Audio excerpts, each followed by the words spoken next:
Assalamualaikum warahmatullahi wabarakatuh. Hai, ketemu lagi dengan Miss Ita dalam pembelajaran tema 4, berbagai pekerjaan. Subtema 3, pekerjaan orang tuaku, bersama Miss Ita, wali kelas 4C.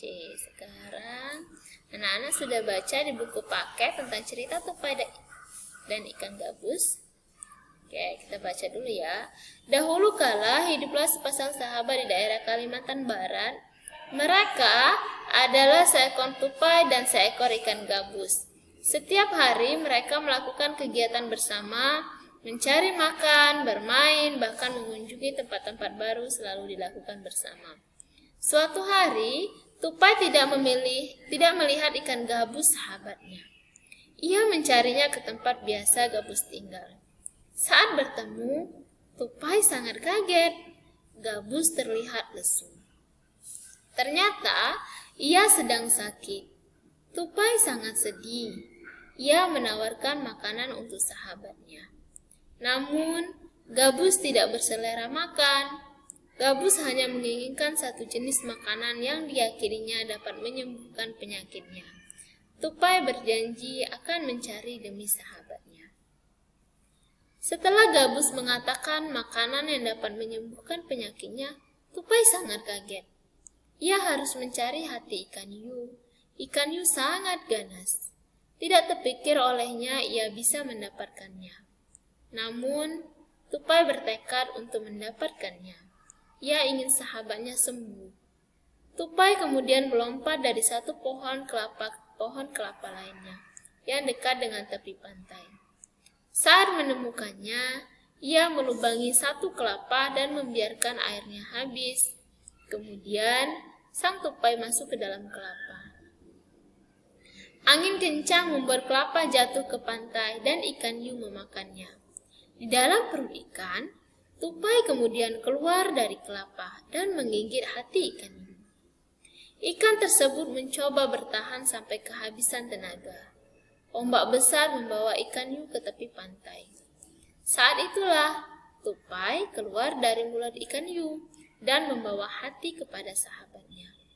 Sampai di tempat ikan gabus, tupai kemudian memberikan hati ikan hiu untuk dimakannya. Beberapa hari kemudian, tupai melihat sahabatnya segar kembali. Betapa senangnya tupai melihat ikan gabus sehat seperti sedia kala. Nah, dari cerita ini, judul dari cerita ini apa? Judul dari cerita ini nih, yang di atas ini, nak. Nah, ini namanya judul.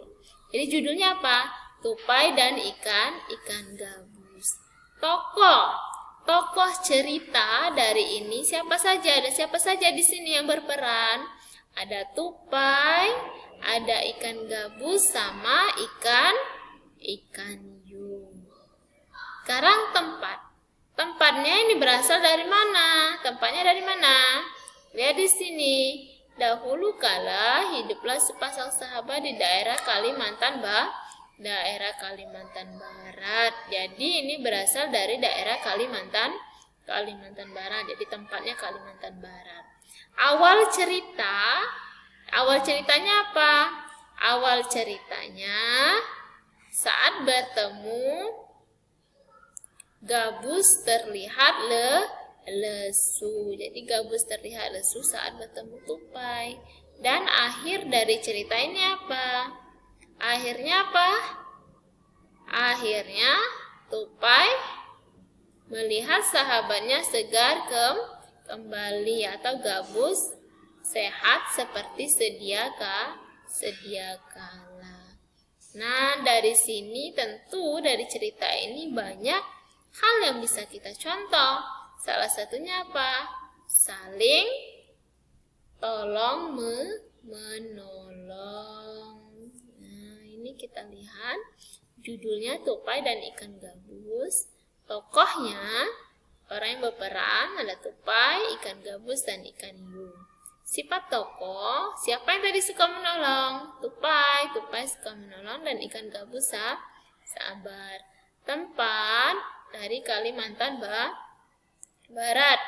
Awal ceritanya, tupai melihat gabus lesu. Dan di akhir cerita, ikan gabus sehat seperti sedia kala.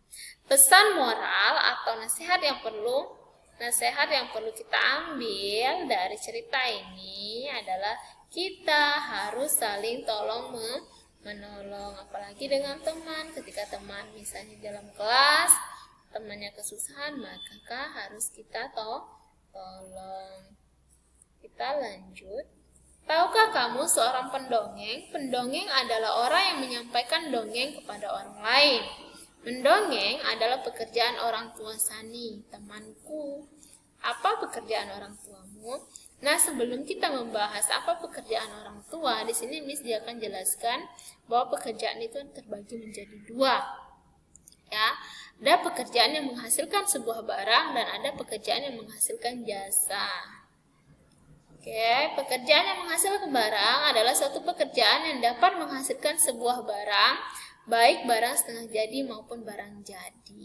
Contoh pekerjaan yang menghasilkan barang ada apa saja? Kita lihat di sini. Pekerjaan yang menghasilkan barang ada pengrajin, ya menghasilkan barang kerajinannya, ya.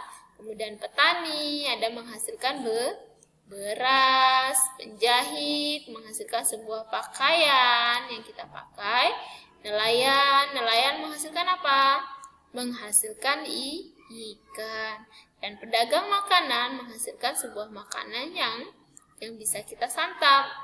Kemudian karyawan pabrik menghasilkan barang. Contohnya misalnya pabrik sepatu menghasilkan sepatu, pabrik baju menghasilkan baju, celana menghasilkan celana. Inilah salah satu beberapa contoh dari pekerjaan yang menghasilkan barang. Jadi, pekerjaan yang menghasilkan barang adalah suatu pekerjaan yang menghasilkan sebuah barang.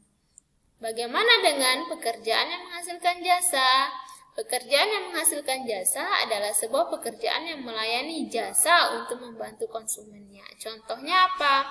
Ya seperti guru, dokter, itu adalah pekerjaan yang menghasilkan jasa. Dan ini ada lagi. Pekerjaan yang menghasilkan jasa adalah sopir. Jasanya apa? Menghantarkan kita ke tempat tujuan. Mekanik adalah pekerjaan yang menghasilkan jasa. Dengan adanya mereka dapat membantu kita dalam memperbaiki motor, mobil. Kemudian tukang servis, memperbaiki alat elektronik kita yang rusak. Salon membuat kita lebih baik, lebih cantik, lebih ganteng, ya. Jadi mereka termasuk pekerjaan yang menghasilkan jasa. Guru juga termasuk pekerjaan yang menghasilkan jasa. Karena dengan adanya mereka membuat kita menjadi sekarang seperti ini, menjadi orang yang lebih baik. Dokter membuat kita lebih sehat, ya. Jadi mereka ini adalah pekerjaan yang menghasilkan jasa. Oke. Nah, di sini kita tahu di dalam siklus ini, siklus pembuatan meja, kursi, ini banyak sekali ada pekerjaan yang menghasilkan barang dan jasa. Jadi siklus pembuatan meja dan kursi ini berawal dari pohon yang ada di hutan. Pohon yang ada di hutan ditebangi oleh siapa? Para penebang pohon. Kemudian kayu yang sudah dipotong diangkut ke kota. Di sini melibatkan sebuah pekerjaan. Pekerjaan siapa? Sopir yang menghasilkan jasa. Kemudian kayu diangkut ke kota dan diberikan kepada pengrajin kayu. Nah, di sini pengrajin kayu ini pekerjaan yang menghasilkan barang. Karena dengan adanya mereka bisa menghasilkan barang-barang kerajinan. Dari para pengrajin kayu, dari barang yang sudah jadi diteruskan ke toko mebel. Di sini ada sebuah pekerjaan juga, apa? Penjual. Nah, dari penjual atau pedagang diteruskan kepada pembeli. Jadi banyak prosesnya sebelum menjadi sebuah meja, sebuah kursi, lemari, dan lain sebagainya. Oke. Nah, Kita tahu tadi bahwa meja, kursi itu terbuat dari kayu. Nah, tentunya ada pohon. Nah, kita tahu anak-anak berkurangnya hutan Kalimantan. Jadi di Kalimantan itu banyak hutan.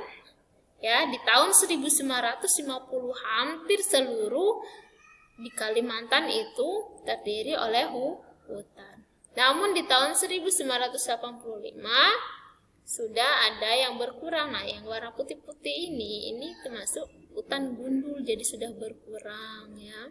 Sudah berkurang.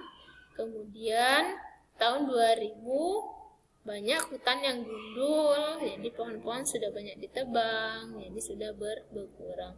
Dan di tahun 2005 hutan gundul semakin banyak.